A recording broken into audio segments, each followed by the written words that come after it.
Mientras los técnicos nos ponen en la pantalla otro cuadro, tengo una gran tentación, Josué, de decir, si te hubieses quedado más tiempo en Belfast, podrías llegar a hablar bien como yo.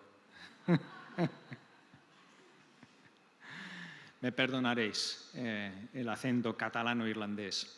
¿Qué veis en la pantalla? A primera vista vemos trozos de un piano, ¿verdad? Un piano destrozado, hecho añicos, inútil, inservible. ¿No? Pero fijaros bien cómo están colocados. Están todos dentro de un marco rectangular. ¿Están colocadas al azar? Cuando nos empezamos a fijar, hay cierta simetría. Hay partes que están alineadas. Los colores también no son aleatorios. Estáis viendo una pieza de arte que cuesta mucho dinero. Dirás, hombre, a mí no me gusta. Bueno, en arte no hay nada escrito, ¿no? En gustos no hay nada escrito.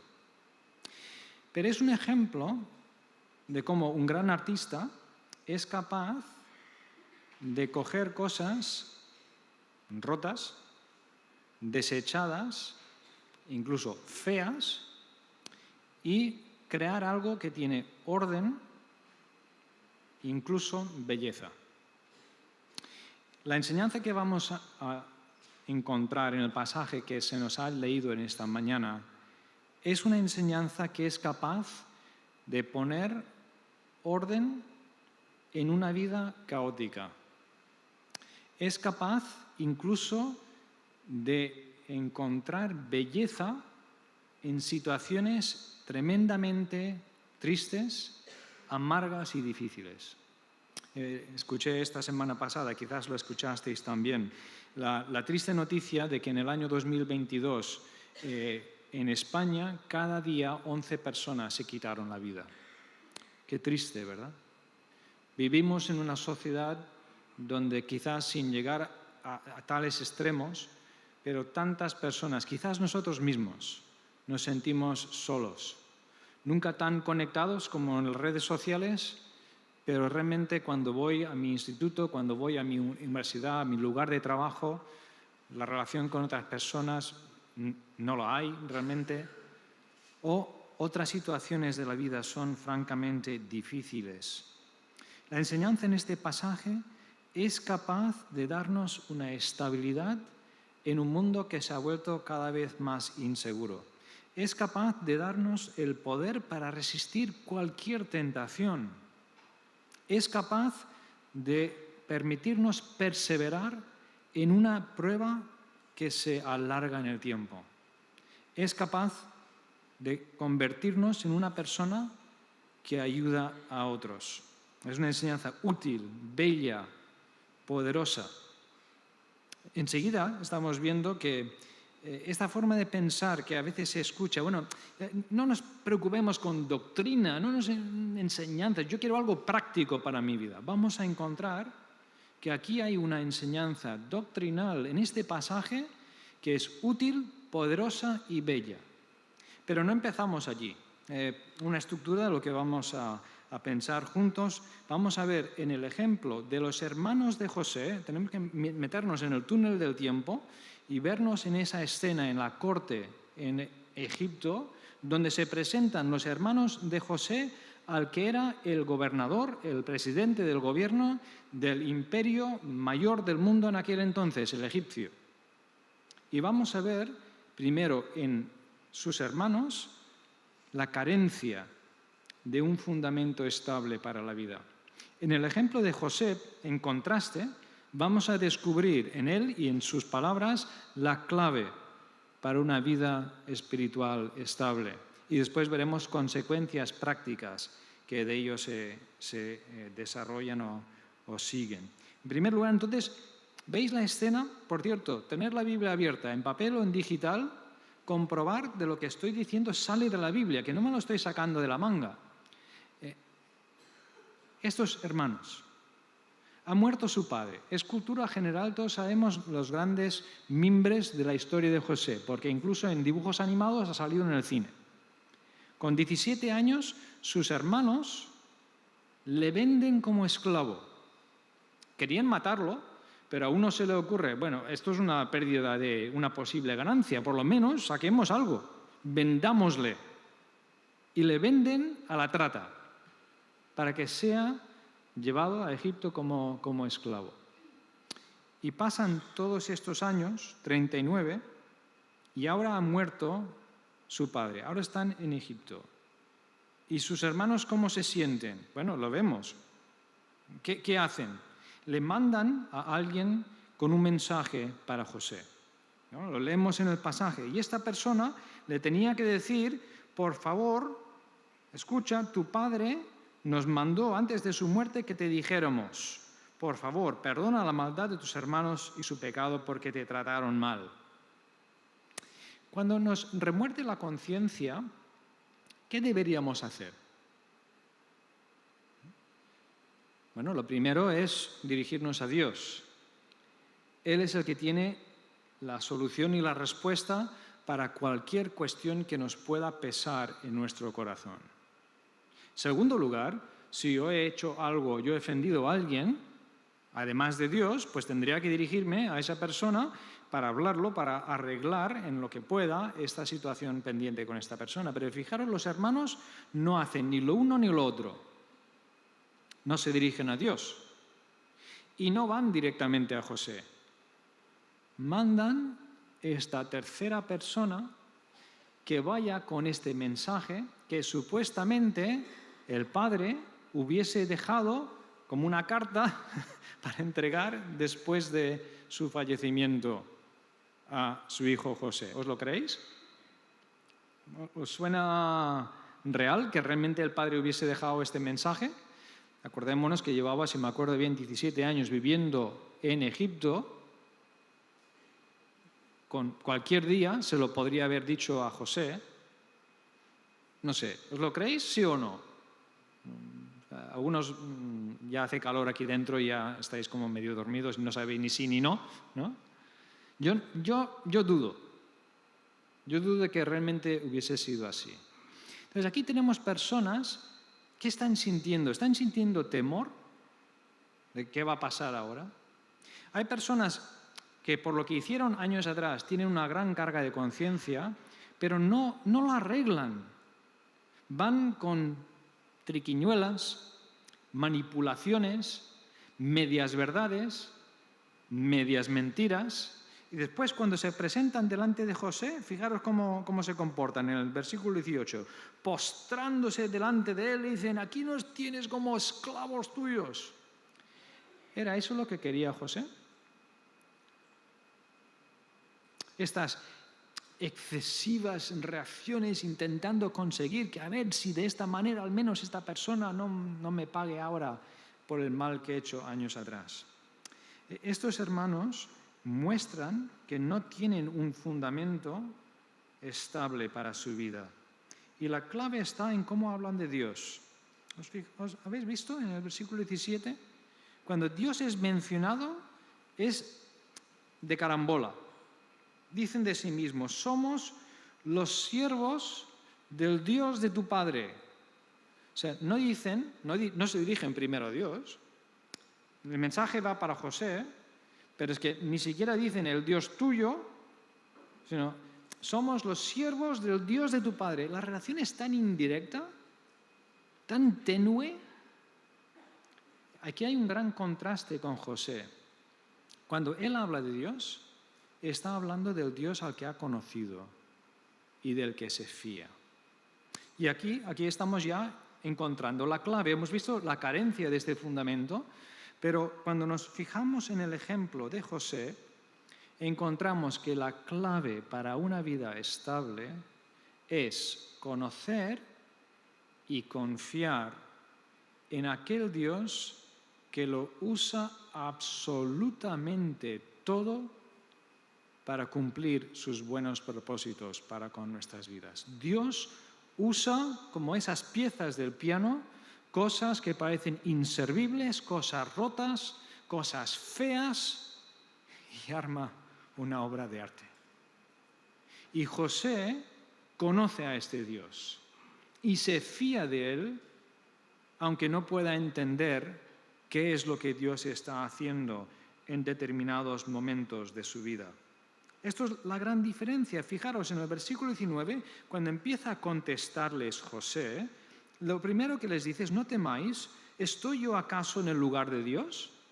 Yo no tengo que hacer de Dios, yo conozco a Dios, yo estoy delante de Dios. Dios está viendo mi situación hoy como la ha visto a lo largo de toda mi vida. No tengo yo entonces que ahora hacer de Dios y devolveros el mal que me hicisteis año atrás. Yo no soy el juez. Eso le toca a Dios. Lo que Dios va a hacer, Dios lo decidirá. Pero yo no voy a jugar ese papel. Y es que además José sabe, ha vivido en su propia vida, el que Dios siempre ha tenido buenos planes. Y lo ha usado todo. Porque claro, él ha pasado por todas esas etapas de su vida que muchos sabemos que han sido realmente malas, y ahora Dios le está usando para dar de comer a todo el imperio egipcio y a todo el mundo conocido. Y lo resume el todo en el versículo 20, en una frase muy conocida. Vosotros, sus hermanos, vosotros lo pensasteis mal contra mí, mas Dios lo encaminó para bien, según la versión que viene en la Reina Valera. Esto es una gran verdad que está en la superficie de este versículo, que Dios lo puede arreglar todo en su tiempo. Pero se esconde una profundidad que en nuestras traducciones creo que no lo notamos, pasamos por encima. Porque si miramos el texto hebreo, las dos mitades del versículo, o sea, vosotros pensasteis y lo que Dios hizo, es el mismo verbo. Vosotros pensasteis mal, Dios pensó bien.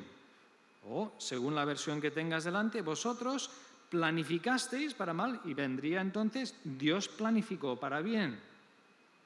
Es curioso en este versículo contrastar las traducciones al castellano con las que se han hecho a otros idiomas europeos. Las traducciones en alemán ponen el mismo verbo en la primera mitad del versículo como la segunda. Vosotros pensasteis mal, Dios pensó bien.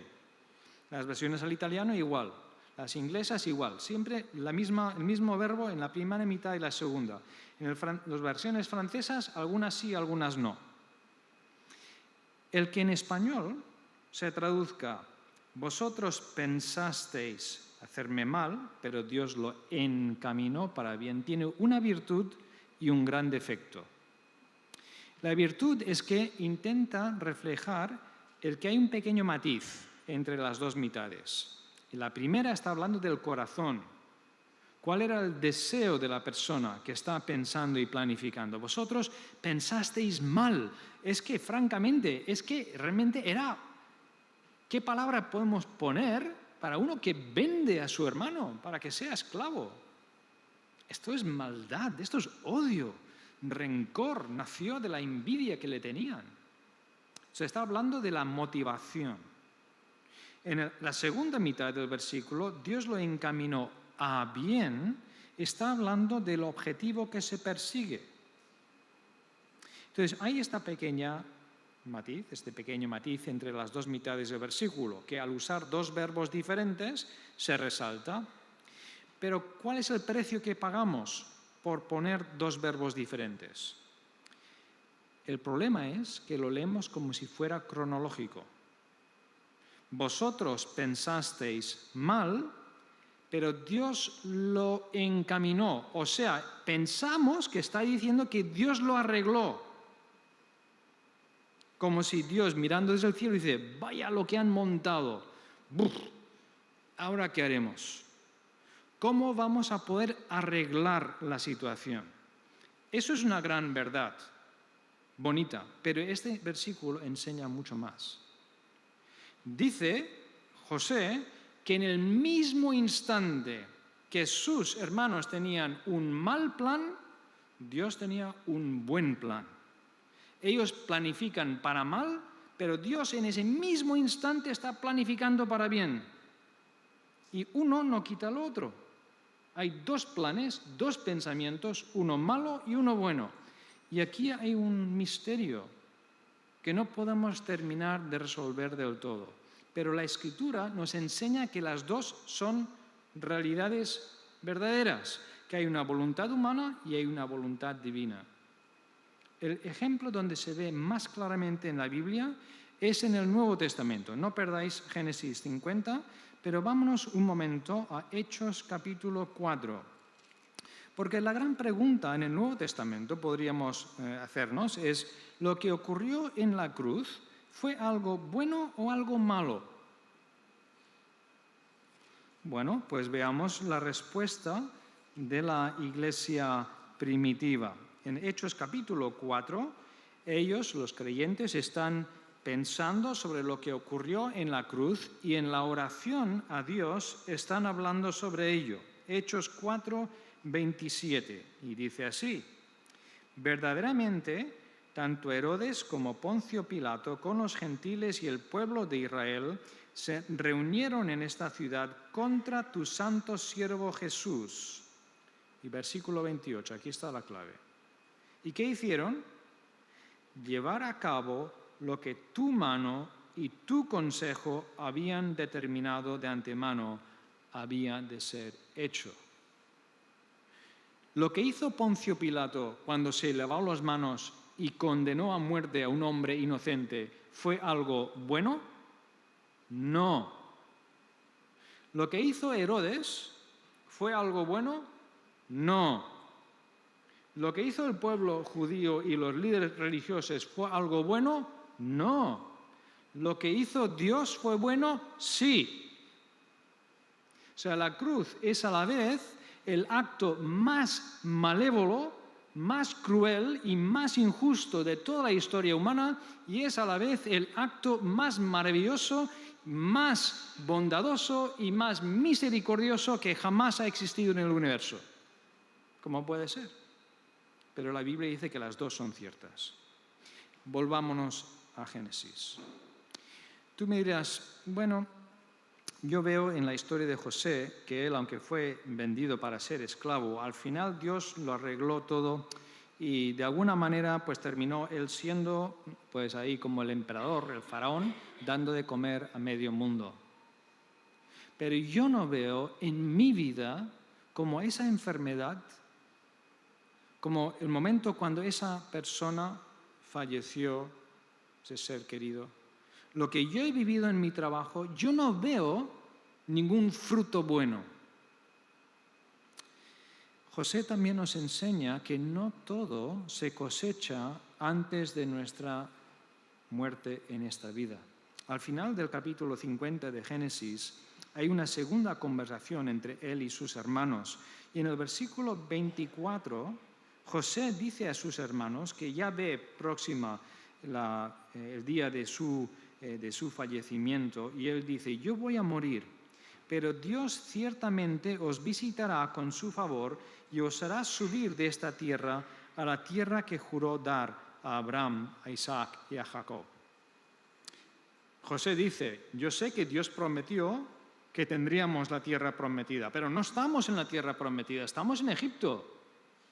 Hay una parte de lo que Dios ha prometido que todavía no se ha cumplido y no se va a cumplir hasta que yo fallezca. La mayoría de nosotros estamos en esa categoría. Yo no puedo garantizarte de lo que a ti te ha ocurrido en el instituto, de lo que a ti te ha ocurrido en la familia, lo que a ti te ha ocurrido en el trabajo, antes de que tú mueras, veas el buen plan que Dios tenía con eso. La mayoría de nosotros solo lo veremos después de nuestra muerte. Pero no deja de ser cierto que Dios lo usa absolutamente todo para llevar a cabo sus buenos planes para con nosotros y con otros. Puedes estar en una de dos situaciones en esta mañana en este sentido. Hace unos años, mi esposa Ruth y yo fuimos a visitar a mis suegros que entonces estaban viviendo en Costa de Marfil, en África, y allí había pues, mucho peligro de pillar pues, el paludismo, la malaria, ¿no? Entonces, antes de salir para hacer ese viaje, ya nos dieron un medicamento que teníamos que estar tomando, si me acuerdo bien, como 4 semanas antes, o sea, cada día una pastillita, pero bueno, si no querías pillar la enfermedad, era mejor medicarte antes. Si tú hoy ya estás pasando por una situación muy difícil, aquí está la medicina. Puede tener un sabor amargo, pero ¿cómo es posible que en esta situación tan difícil en mi vida Dios lo esté permitiendo? Al principio parece una idea amarga, pero cuando lo asumimos, nos trae paz y consuelo. Es como esa medicina que cuando lo tomas, primero es amarga, pero después dices, ya me ha quitado el dolor. Pero igual tú estás en un momento muy feliz en tu vida, viento en popa, tienes un trabajo maravilloso, te están subiendo el sueldo cuando todo lo demás lo están rebajando, ¿no? Prepárate porque la vida no siempre será así. La Biblia es muy clara en este sentido. Y este es el medicamento que necesitamos ir tomando, que Dios lo usa absolutamente todo para cumplir sus buenos propósitos para con nosotros, que nos permitirá tener estabilidad en toda una serie de diferentes situaciones. Y con esto pasamos a ver las consecuencias. Hemos visto hermanos con sus carencias de este fundamento. José nos ha mostrado dónde está la clave, el conocer y creer, confiar en este Dios que lo usa absolutamente todo para sus buenos planes. Pero ¿cuáles son las consecuencias prácticas? Pues rebobinemos en el tiempo. A ese día, cuando él tenía 17 años, yo veo a algún joven aquí que estará en esa edad. Imagínate que tus hermanos te cogen y te venden a la trata. Tú, que has sido una persona importante en tu familia, en tu pueblo, y ahora te atan, te encadenan. Primero te darían una paliza para que no te olvidaras nunca en tu vida, para quitarte para siempre cualquier idea de jamás intentar escaparte, y después encadenado o encadenada, arrastrado por el desierto para llegar hasta Egipto, que te desnuden, te lleven a la plaza pública, te suban ahí para que todo el mundo te vea y escuchas cómo van ofreciendo diferentes cantidades de dinero hasta que un señor te compra. Ahora eres propiedad de él. Y te lleva a su casa y te dice, a partir de hoy tú vas a hacer esto, vas a dormir aquí, y tus tareas son estas. ¿Cómo trabajarías? ¿Con qué ganas? ¿Con qué actitud? Pues el capítulo 39 de Génesis nos explica la actitud y las ganas y la manera de trabajar de José. Él trabajó con excelencia. ¿Veis? Esta medicina, esta enseñanza es la clave para poder trabajar con excelencia en situaciones tremendamente injustas. Porque las viviremos, tendremos jefes que no son razonables, tendremos compañeros de trabajo realmente difíciles de soportar. Van a ascender al inútil, ¿no? Pero que tiene un enchufe, y a ti te van a dejar en la cuneta. Y es injusto. ¿Cómo se podrá trabajar con excelencia en una situación así? Si conocemos y confiamos en un Dios que lo utiliza absolutamente todo para realizar sus buenos planes para con nuestras vidas y las de los demás. La historia sigue. Este dueño Potifar ve que José trabaja con excelencia y poco a poco se va despreocupando, le pone como encargado de todos los demás. A veces desaparece y claro, cuando desaparece él, entra en escena la esposa, que le va tentando a que se acueste con ella. ¿Cómo reaccionaríamos? Yo creo que yo no habría resistido esa tentación, porque, ¿sabéis? En ese tipo de situaciones hay una vocecilla dentro de nuestra cabeza que empieza a decirnos, fíjate, Dios se ha olvidado de ti. Si Dios ha permitido esto en tu vida, pues permítetelo, ¿no? Total, nadie lo sabrá en todo caso, nadie lo verá. Es lo que es esa vocecilla frente a la pornografía, por ejemplo. ¿Qué mal hace? ¿A quién estoy dañando? Nadie lo verá. Claro, esa idea de no estoy dañando a nadie no es cierto, claro, porque hay personas que han sido violadas, han sido de todo durante años, degradadas para que ahora aparezcan en la pantalla. Pero José, ¿cómo reacciona? Lo tenemos en el capítulo 39, versículo 9. ¿Cómo reacciona él? Él dice que no, y que no, y que no, y se resiste. ¿Por qué? Su argumento es este. ¿Cómo pues haría yo esta gran maldad y pecaría contra? Podríamos pensar que nos esperamos contra Potifar, contra tu esposo, contra tu marido. No. ¿Cómo haría esto y pecaría contra Dios? Porque él sabe que en esa situación, por injusta que sea, incomprensible que sea, Dios lo está viendo y Dios está presente con él. Y Dios sigue teniendo un plan.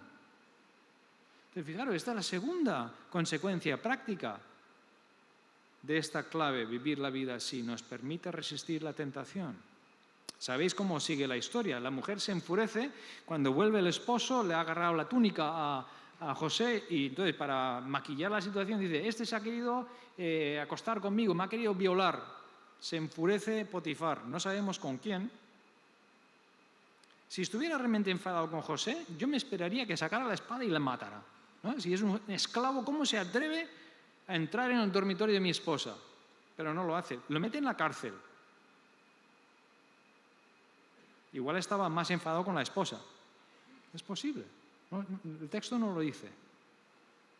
Ahora está en la cárcel. O sea, ya estaba mal la cosa, ahora peor todavía. ¿Cómo trabaja José en esa nueva situación? Porque habían trabajos que tenía que hacer. De nuevo con excelencia. Y pasa un día, y pasa un mes, y pasa un año, y pasan años. Y la situación se prolonga en el tiempo. Llega un día un funcionario que el faraón estaba enfadado con él y tiene un sueño y Dios ha dado a José la capacidad de interpretar sueños y por esto el hombre vuelve otra vez al palacio, ya sabéis la historia, y José le dice, solo te pido una cosa, solo una. ¿Cuál era? ¿Qué le pidió José? A ver. Más fuerte que estoy sordo. Acuérdate de mí. Cuenta a alguien ahí fuera que aquí está un hombre inocente en la cárcel. ¿Y qué hizo el hombre? El último versículo del capítulo 40-23. Sin embargo, este hombre no se acordó de José. ¿Sabéis? Yo nunca me había dado cuenta, hasta no leerlo, en un pequeño libro del autor Jerry Bridges, que tiene por título Confiando en Dios, aunque la vida duela. Él me hizo ver que era necesario que ese hombre se olvidara de José. ¿Por qué? Porque 2 años más tarde, en el plan de Dios, Faraón va a tener su famoso sueño de las 7 vacas flacas comiéndose a las 7 vacas gordas, y no va a entender nada. Va a necesitar que alguien venga y se lo interprete. Y entonces el funcionario, ¡pim!, ¿no? Se le enciende por fin la bombilla y dice, ¡uy! Me había olvidado de ese hombre inocente que está en la cárcel. Pero si se hubiese acordado 2 años antes, ¿dónde estaría José? Millas por medio. Si lo hubiesen liberado de la cárcel, él habría cogido para otra vez Palestina, donde estaba su familia, o si no se fiaba de sus hermanos, pues Grecia o Babilonia, vete a saber. Pero donde no estaría sería en Egipto, para interpretar el sueño del faraón. O sea, mirándolo a toro pasado, viendo la vida en el retrovisor, podemos ver que era necesario que ese hombre se olvidara de José 2 años. Pero mientras vivía para adelante, José, El primer día, el segundo, a ver si llega la noticia del palacio que me van a sacar de aquí. 3 días, 4 días, 1 semana, 2 semanas. Este hombre se ha olvidado de mí. Él no podía saber en ese momento que eso era necesario en el plan de Dios. Pero vivir trabajando con excelencia, ¿cómo lo pudo hacer? ¿Cómo pudo perseverar en esa prueba prolongada? Porque conocía y confiaba en un Dios que todo lo utiliza en su buen plan. Entonces le ha permitido trabajar con excelencia, resistir la tentación, perseverar en la prueba y llega el gran día. Ya sabéis la historia, cuando una vez ya liberado se ha convertido en el número 2 en Egipto y ya medio mundo está pasando la hambruna y llegan sus hermanos y llega el día clave en su vida cuando José, como hemos leído en el capítulo 50, es capaz de perdonar a sus hermanos aunque le han hecho tanto mal. No es normal reaccionar así. ¿Cómo ha podido? Pues porque él confía y ha conocido a este Dios que todo lo utiliza para sus buenos planes. ¿Has conocido a este Dios? ¿Te has fiado de él? Porque el gran plan de Dios no termina con José, culmina en Cristo. Y ese gran plan de Dios tan misterioso, en el momento más malvado de la historia humana, se convierte en el día más maravilloso de la historia humana. Y en la cruz de Cristo, todos los errores, todos los pecados, todas las equivocaciones tuyas y mías pueden ser borradas y perdonadas si nos agarramos y nos fiamos de Cristo. Podemos vivir para siempre. En esta vida no. Moriremos todos si Cristo no vuelve. Pero hay una vida eterna que se te promete y se te ofrece si te fías de este Dios que todo lo usa para bien. También hay un poder para esta vida. No es solamente esperar al cielo. Hay poder para vivir de forma diferente en esta vida, porque en la salvación en Cristo hay también el ofrecimiento del Espíritu Santo que viene a vivir en nuestras vidas y nos permite vivir de forma diferente a los demás. ¿Te has fiado de Cristo? ¿Te has arrepentido de intentar arreglar tu propia vida por tu propia cuenta? Se te ofrece hoy iniciar una nueva clase de vida o volver a la fuente del poder que todo lo transforma. Acabo de terminar de leer una biografía de un hombre que fue soldado inglés capturado por los japoneses en la Segunda Guerra Mundial, que era agnóstico ateo cuando comenzó la guerra, pero en los campos de concentración de prisioneros de guerra sometidos a malos tratos, torturas, hambre, enfermedad. Realmente es casi difícil de leer algunas de las escenas que ahí se cuentan. Este hombre allí conoció a Cristo. Allí se convirtió. ¿Y qué fue lo que Dios usó para que él llegara a conocer a Cristo? Empezó a ver que dentro de ese campo, entre los prisioneros, habían 2 maneras de vivir. Unos bajo la presión de los golpes y las torturas y todo, empezaban a vivir como los animales, solamente pensando en sí mismo. Y habían otros que miraban por los demás, servían a los demás. Además, ocurrió una cosa un día. Cada día les sacaban de esos campamentos y tenían que ir andando a través del bosque para ir construyendo la famosa ferrocarril de la muerte, le decían, por cuanto murieron tantas personas construyéndolo. Y cada día los sacaban por otra ruta para trabajar en otro punto. Cuando pasaban por alguna aldea, y esto era en Tailandia, veían normalmente en los rostros de los que vivían en los alrededores total indiferencia. Aunque iban desnudos, hambrientos, famélicos, pero claro, si tú eres budista, tú ves el sufrimiento del otro, pues igual no es real.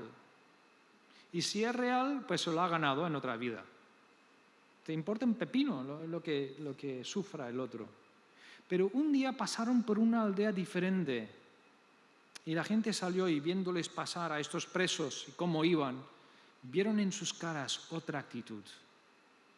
Vieron compasión, preocupación por ellos, y antes de salir de la aldea habían corrido detrás de las chozas y, resguardándose de los guardias japoneses, les traían pues un plátano, un trozo de pan, algo para comer, porque veían que se estaban muriendo literalmente de hambre. No fue hasta más tarde que escucharon que esa aldea era diferente porque ahí eran cristianos. Ahí durante años habían trabajado evangelistas misioneros y les habían traído el mensaje de un Dios que se había acercado, que había sufrido por nosotros y que había liberado en sus vidas la capacidad de llegar a ser de bendición a otros, igual que José. Porque fijaros, sus hermanos le han tratado tan mal, pero ¿cómo responde él? 2 veces él les dice, en el versículo 19, por ejemplo, no temáis. Y de nuevo en el 21, no temáis. Yo sustentaré a vosotros y a vuestras familias. 5 consecuencias prácticas de poner este fundamento en nuestra vida. Nos permite trabajar con excelencia en situaciones injustas. Nos permite resistir cualquier tentación, nos permite perseverar cuando la prueba se alarga, nos permite perdonar a los que han hecho mucho mal. Ojo, no es lo mismo perdonar que reconciliarse. Para reconciliarte con alguien, esto es cuestión de 2. 2 no se reconcilian si uno no quiere. Pero perdonar es cuestión de 1. Es soltar. Es dejar que Dios sea Dios. Y la 5ª y última, el convertirnos en fuente de bendición para otros. Qué práctico. Ponen esta base. ¿Te has fiado de este Dios? ¿Le has conocido? ¿Te has arrepentido de intentar arreglar tu propia vida y encontrar tu propio destino y tu propio sendero por la vida? El conocer y confiar en este Dios. Esto es lo que permite trabajar con excelencia. Es lo que permite resistir la tentación. Es lo que permite perseverar en la prueba. Es lo que permite perdonar a otros. Es lo que permite bendecir a otros. Porque conocer y confiar en este Dios que absolutamente todo lo usa para sus buenos planes en nuestras vidas y los de los demás, esta es la clave de una vida espiritual estable. Vamos a orar. Señor, gracias que tú eres capaz de ver todo cuando nosotros vemos solo una parte. Y gracias que tienes planes que, aunque incomprensibles para nosotros, son siempre planes de amor, planes buenos. Y gracias que podemos, en base a lo que tu palabra enseña, que podemos tener la seguridad de que no permites nada en nuestras vidas que no te sirva a ti en tu gran plan y tu gran propósito. Ayúdanos a fiarnos de ti. En nombre de Cristo. Amén.